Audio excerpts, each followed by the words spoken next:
இந்த முழு உலகமும் தன்னைத்தானே பாதுகாத்துக்க முயற்சி பண்ற ஒரு நவீன வழிய பத்தி பேசுவோம். காலநிலை மாற்றம், அது தொடர்பான லீட் ஐடி முயற்சி.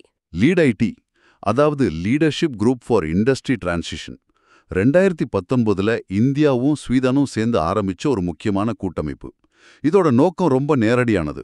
இரும்பு, ஸ்டீல், சிமெண்ட் மாதிரியான கனரக தொழிற்சாலைகள்லேருந்து வர கார்பன் உமிழ்வை 2050க்குள்ள பூஜ்யமாக்கணும். இது எப்படி சாத்தியம்? இது வெறும் அரசாங்கங்களோட வேலையா? அங்கதான் லீட் ஐடி வித்தியாசப்படுது. இது ஒரு பொது தனியார் கூட்டாண்மை. அதாவது அரசாங்கங்களும் பெரிய பெரிய நிறுவனங்களும் ஒன்னா சேர்ந்து வேலை செய்றாங்க. ஏன்னா சட்டங்கள் போட்டா மட்டும் போதாது. அதை செயல்படுத்துறதுக்கு தேவையான தொழில்நுட்பம், பணம், ஒத்துழைப்பு எல்லாமே வேணும். அதுக்கு இந்த மாதிரி ஒரு அமைப்பு ரொம்ப அவசியம். சரி, இப்போ லீட் ஐடி 2.0 பத்தி பேசுறாங்க. அதுல என்ன புதுசா இருக்கு? அதுல வளரும் நாடுகளுக்கு தொழில்நுட்பத்தையும் நிதி உதவியையும் எப்படி கொண்டு சேர்க்கறதுங்கிறதுல அதிக கவனம் செலுத்துறாங்க.